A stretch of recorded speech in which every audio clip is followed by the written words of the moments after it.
Hey guys, make sure to subscribe and hit that notification bell to be updated every time I make a new video.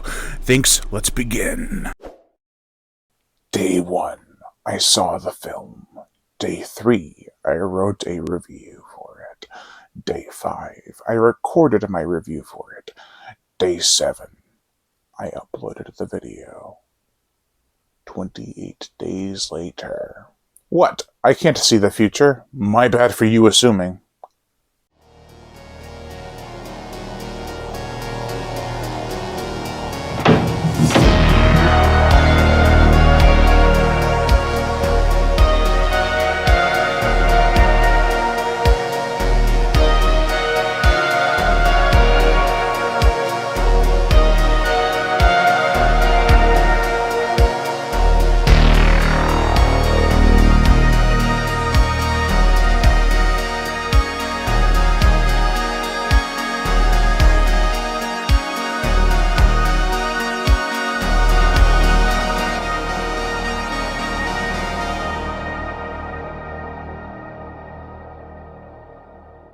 Primal Rage. Say the word, I'll be there. This is the 1988 cult hit from director Vittorio Rambaldi, son of special makeup effects artist Carlo Rambaldi, who did effects for King Kong 1976, as well as making the xenomorph head in the first Alien. He also created E.T. from the movie of the same name. The last film he did effects for was Primal Rage. The plot. It was almost within his reach. A college reporter wants to expose a scientist for his research conducted involving baboons. His friend and co-reporter proves he has more chest hair and does it for him. He goes under the cover of night and gets the evidence he needs. Although all that's really results in is one dead baboon and an infection coursing through his goofy friend's veins. How could this go wrong? Oh wait, infections spread.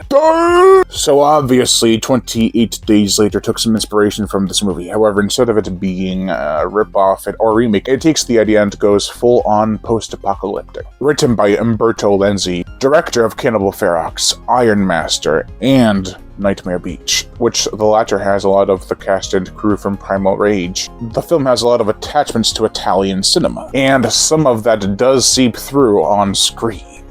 One cannot forget, though, that this was shot in Miami, Florida, and put on shelves by Warner Brothers in 1990. It's like an oddball of creative talent. The campus setting doesn't really add a lot to the flavor, because it's in Miami, Florida, you're kind of expecting the beaches, but it offers nice scenery regardless, with the lush lawns and admirable aerobics. Turn on the heat, let's lose control. No, I wasn't focusing on their butts. The film does have a cozy feeling.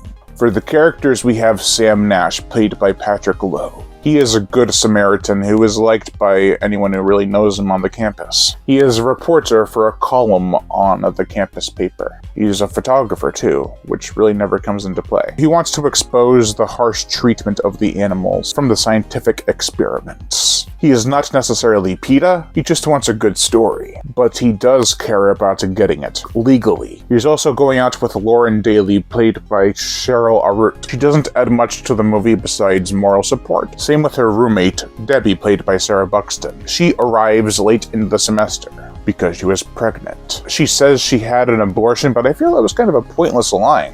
It doesn't play into the story at all, which I would find it hard to even make it play into the story in the first place. It could just attribute to her having a shitty life, but that statement could have been proven much more purposeful if it actually had any bearing or even weight on the overall story. Or characters. Hell, keep her pregnant and have her arrive late in the semester. If you wanted us to feel really bad for her, have her still be pregnant and infected. I'm a dark son of a bitch. Frank Duffy, played by Mitch Watson, is the smartass who plays it cool but is obviously a dork. He's Sam's friend and is actually able to hook up with Debbie. You know, underneath all that bunk and BS, you're really kind of a sweet guy. He's the one who enters the lab to get the information he needs. For Sam. Big mistake. Etheridge, played by Bo Svensson from Thunder 1 and 2, Double Target, and Deep Space, is the scientist of the movie. He's sporting a rat's tail mullet and has no time for reporters. I'm Sam Nash with the Independent Voice. Oh. I'd love to interview you in your research. Yes? Yeah. Yes. Thank you. Thank you. He wants to try and cure Alzheimer's and other brain diseases with baboons. He does try to help him to solve the problem, but it's clear he has his own secret motives. Clear to the audience, at least. As I said it before, this film was shot in Miami, Florida, and it has that beachside community vibe down pat, regardless if we see the beach or not. We don't. It still carries a charm with it. From the exuberant opening and ending credits to the grim tone that is sandwiched between them, the film has an odd launch in store for you. Get it? Sandwich? Lunch? Come on, guys. I'll drink to that. It starts off cheery and lighthearted, it gets deep and dramatic, and kind of disturbing and creepy, and then back to upbeat. The tone is all over the place. Well, turd is a turd is a turd, right? What else is all over the place, you may ask? The gore, the effects. There is some blood early on, but it doesn't get gory until the climax. We get a scalping, a splattery sink slaughter with faucets spewing blood from the nozzles. Yeah, the guy's wearing that kind of costume. We'll get back to the costumes in a second. A pole is impaled in one head, one guy is crushed in the bleachers. Every high schooler's worst nightmare. A decapitation ends in impaling on a water sprinkler, which was pretty humorous. The Halloween costumes at the party are freaking fantastic. They're super well designed and really creative. Hold me tonight in your arms.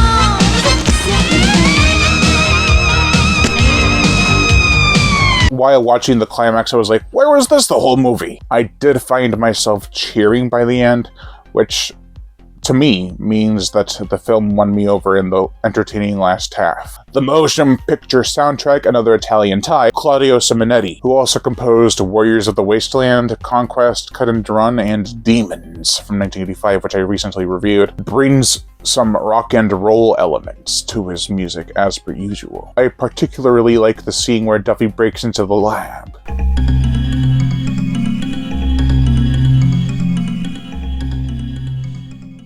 The driving synth sound is always awesome. Say the Word by the Facade Band is a catchy enough 80s bop. It doesn't overstay its welcome, but it does sound a bit too upbeat and way to go, we got this, love everything and everyone at the time we live in kind of way for my tastes. Bubblegum pop, I guess. Overall, it's definitely got a lot of strengths. If anything, it's admirable how much they were able to accomplish with the sets and some of the effects. Heck, it could even be a cool starting point to have a triple feature with 28 Days Later and 28 Weeks Later. It could be like, oh, let's start off with a cheery, loving life movie, then get really dark and depressing. Still, the overabundance of tonal issues, and the fact that you have to wait so long for the gore and cool stuff, is a bit upsetting. However, the gory stuff does come as a shock when it happens. I was like, whoa. I will say, it's a stronger effort than most late 80s Italian films, but this was also a US co-production, so I'm unsure if it counts. Check this one out, though. I'm sure you'll have a good time, regardless of what I think. Well, overall, I give Primal Rage a 2.5 out of 5. Now let's talk a little bit about this Blu-ray from Vinegar Syndrome. It has a very nice case with embossed lettering on the front and sides. It features a portion of the original artwork, as well as the original artwork on the inside. It also has a reversible sleeve, and a 4K Blu-ray and a regular Blu-ray, both featuring the original film.